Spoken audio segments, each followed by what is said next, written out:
Good evening, everybody. Andrea's Transformation video log number 16. It is the 18th of January, and I thought I would do another little video log to talk about a few things that a few people have been asking me on my page. So tonight's topic are motivation and positive self-talk, heart rate monitors, and cooking. Could you get more diverse a set of topics for a quick little video? Well, first of all, motivation and self-talk. One of the things I have talked about on my page quite a bit actually is the power of positive thinking and the power of positive visualization and positive self-talk. Before I started on this journey, I would say a lot of things like, no matter what I do on a diet, I can never lose weight and keep it off. I would say things like, I crave too many sweets and I can't give up fatty food. I can't give up my hot wings and things like that. But one of the things I've really learned is that weight loss does not bring happiness, but happiness has to come first, and then the weight loss will follow. Because we are eating and overeating and feeding our emotions by this food.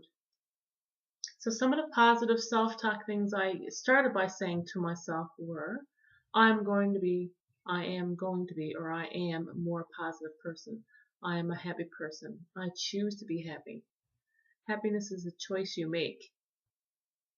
The other things I started saying, instead of I can't, I would say things like, instead of saying, oh, I really want to have a cookie and I can't lose weight because I crave cookies, I would start saying things like, I can eat a healthy diet and maintain a healthy weight. I can really enjoy eating healthy, juicy fruits. And I always call grapes nature's candy, for example. Turn the negative thoughts into positive thoughts. Instead of saying, oh, I want a big plate of French fries because I'm craving French fries and they're going to make me feel better. Well, we all know that eating yucky food like that doesn't really make us feel better. But you can say something like, I'm going to do a quick little workout. The endorphins will actually make me feel better. Or you can say something like, I'm going to eat something really healthy like raw nuts and I'm going to feel really proud of myself for it afterward. And it's going to make my body feel better than the processed foods and starches and fats that you're going to eat. The last thing that a lot of us do is we say, I don't have time to exercise, or I'm really too tired to exercise. Those are such big excuses that we allow ourselves. And I was guilty of that myself. But instead of saying I'm too tired to exercise or I don't have time to exercise, say it out loud. I am going to make time, or I am making time for this exercise, and I'm going to feel energized when I'm done. Changing the negative to the positive in your thoughts will help you change your actions. So how do you change your thoughts is you start by saying it out loud. Eventually you'll start believing the things you say to yourself.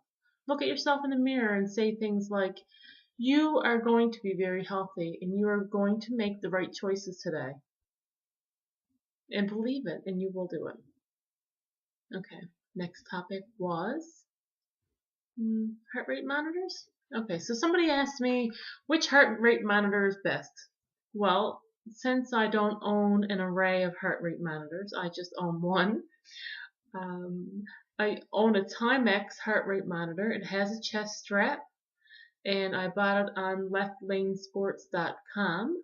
If you want to join there, just shoot me a message and I'll invite you, and then we can both get a $20 discount for doing so. But anyway, I bought it on Left Lane Sports. It comes with a chest strap. It actually is waterproof so you can swim wearing it, and it measures your heart rate and your calories burned for your workouts. It's the most accurate way for you to determine how many calories you're burning. Now, whether you use a Polar device or a Fitbit or anything like that, the key is to track the calories you're burning, and it's also very important to train in your target heart rate zone. So depending on what your goal is and what your reason for exercising is, then you need to train within that heart rate. Now, at first when you start exercising, it takes very little for you to get your heart rate up into your target range. Eventually, it takes a lot more strenuous activity. So basically, since we all have different goals, I'm not going to go through all of those heart rate zones.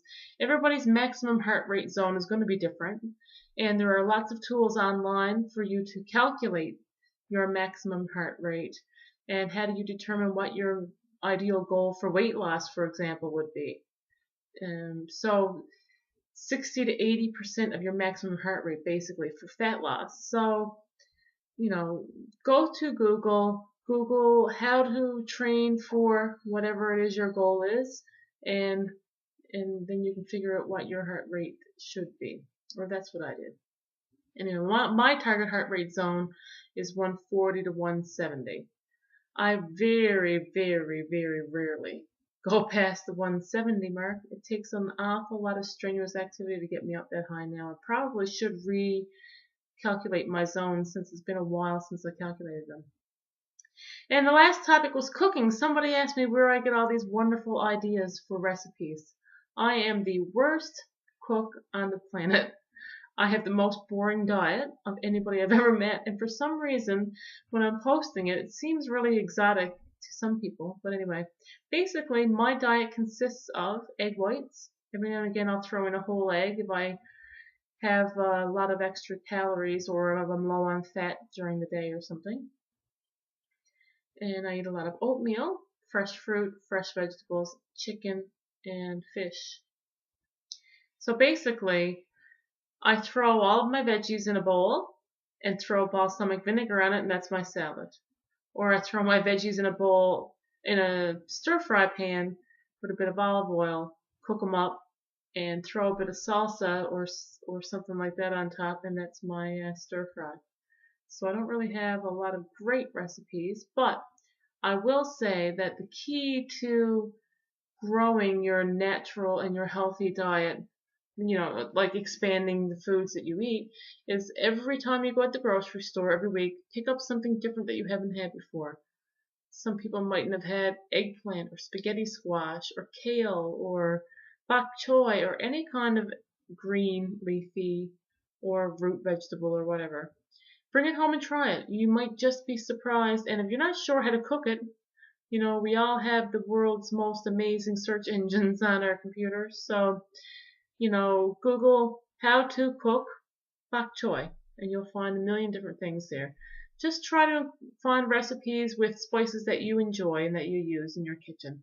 I like lemon pepper instead of regular pepper. I never use salt or anything like that.